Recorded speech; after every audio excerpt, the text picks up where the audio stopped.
Hey everyone, it's Ollie from flightcomp, and real quick I'm going to go over the Vertigo receiver tray and ballast parts. I have a fuselage here. This is a receiver tray that comes with the kit. This is a ballast block. It's quite heavy for the strong version, and there should be different versions of this block that are lighter.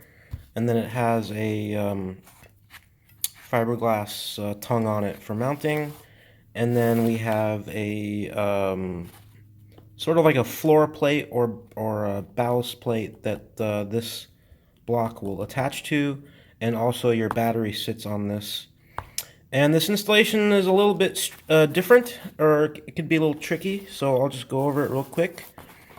This mounts sort of in the roof portion up here at an angle, and this is the end of it, the back side towards the tail, and you want to basically butt these ends up onto the wing mounting screws. That'll align it back here, and then it mounts at an angle up like this, and your receiver will sit on top, and then the ballast will slide below.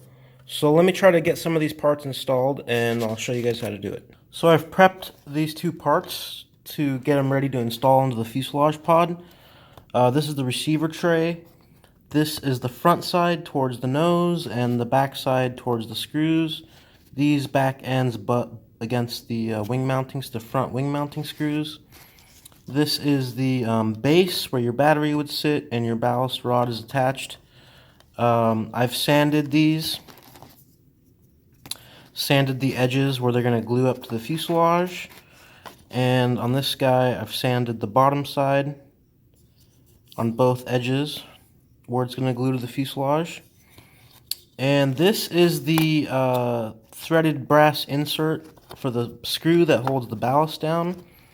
You want to mount it flush. This is the top side of this ballast tray, so you want to mount this screw flush with the top. This long cut here goes to the tail of the airplane, and the short cut goes to the nose. There's another screw here, and they supply another nut. You could screw another nut in here and use a short stick they provide to mount your battery, but I think that's sort of over-engineered, and I'm just going to use Velcro to mount my battery, so I'm not going to put this nut in here. But if you want to do that, you could do that. Just glue both nuts in while you install this. This nut I've just tacked into place real quick with some CA. I've also sanded around where it's going to bond to this. So I'm going to use a lot of thickened epoxy to bond this more securely to this board and to the bottom of the fuselage. And now we're going to go ahead and get these inserted and in position. One thing you want to do with your pod, I can't really tell you exactly where to mount this bottom piece in the pod, but what you're going to want to do is get the ballast set up, get your model set up, and all your equipment dry fit into the pod. So you'd have your wings built and your tail ready to go with the servos and the boom. Put your motor and prop and spinner, speed control, battery and everything, and just get your CG set. That way you can put this in place and mark where your CG is going to be, and I've done that already. And I have a, you can see that Sharpie mark in here. I've marked my CG here, and I'm just going to line that up with this brass insert. And I used the ballast rod, so basically I assembled the whole model, and then I put this ballast rod in, and it sits about like this.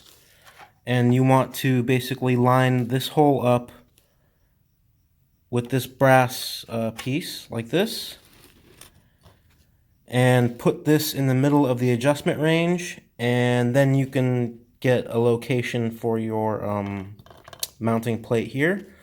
So dry fit all your parts and then get your CG set before you glue this stuff in. Again, I can't give you an exact measurement of where to glue this in because you might use a different motor, different batteries, or whatever, and your CG will be different.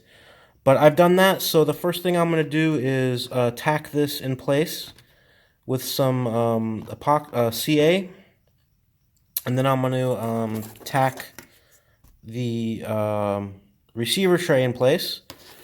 And in order to tack the receiver tray in place, we're going to have to use this ballast to get the fit for this, so that we ensure that we can install this piece of ballast. So I'm going to go ahead and do that now. Okay, before you tack in the bottom plate, the ballast mount plate, and after you've CA'd the brass insert on, you want to run a screw in here with a nut just to stop it, and run it flush the end of the insert, and then mix up some epoxy with some Cabasil or Aerosil, and liberally apply that all the way around the insert, so you get a good bond. And then also put a dab of that in the bottom of the fuse where you mount the plates. That way this insert's going to be glued to the plate and the bottom of the fuse, and that when you tighten the ballast mounting screw, it's not going to break loose and spin free on you. Alright, I got the bottom plate tacked in. The top plate is butt up against the wing screws, and I've put the ballast in basically halfway, and I'm going to use this sort of as a jig to tack the front edges of the receiver tray in place. So basically this is the furthest up this tray needs to be able to slide this ballast block underneath. So this ensures that I can get this block in. So with this block in this position, I'm going to go ahead and put just a few drops of CA on the front of the receiver tray. So I tack the front of the receiver tray in place, and then I've pushed the ballast back so that the back edge of this ballast brick is just barely underneath the back edge of this receiver tray in about this area. And then I'm going to use kind of a long stick and put a couple of drops of CA on each side of the receiver tray. And that way I know that it'll clear in the front, and it'll also clear when I push the block back towards the rear of the model. I'll get the CA in place, get everything tacked up. Then I'm going to pull the ballast out, and then I'm going to use epoxy to glue everything in permanently. Alright, I've epoxied in the receiver mount and the battery/ballast mount. You can see the brass insert there. So these are mounted securely in place, and they really make the fuselage super strong. I actually found this cool little thumb screw on Amazon. It's aluminum, and I put a little O-ring on the bottom, on the base. It's actually an O-ring from a RC car shock, but that'll allow me to thread this in, and the O-ring will provide some resistance so it won't back out. So that's all that in place. And one thing I wanted to talk about was the wiring. I have my wiring harness here, and what I've done is use some shrink wrap to bundle the harness together.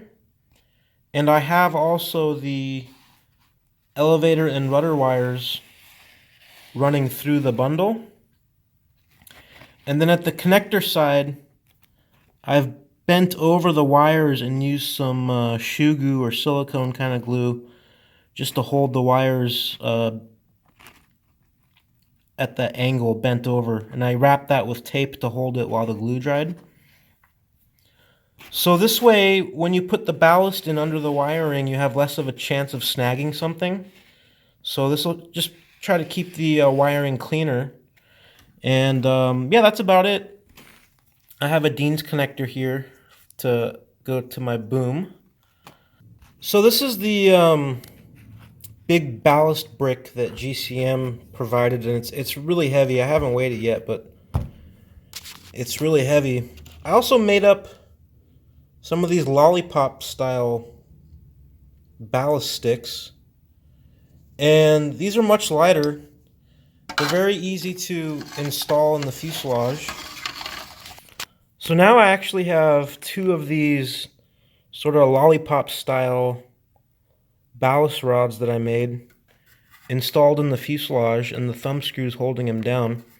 So with this ballast tray and screw method and keeping the receiver up here, you really have a lot of flexibility in making your own sort of ballast sticks and ballast setups. So you can basically custom make them however you want, and you can make up lollipop sticks like this or whatever else you want, and just have a bunch of them, different weights in your toolbox. So the next thing I'm going to do is just go ahead and install the wiring harness into the pod, and that'll basically wrap up the how-to video on the receiver tray and ballast setup. So now I have the wiring harness installed in the pod. I've screwed down the DB9 connector, and I have my Dean's connector coming out back here. And then up here, I have my receiver on the receiver platform. And if I pull it out, you can see the wiring harness on this end. I think I left the wires a little bit too long. I probably could have trimmed off a little bit more wire, but no big deal. So that was just a quick video on how to get the ballast set up for the Vertigo, and to do the receiver tray and the harness in the fuselage pod.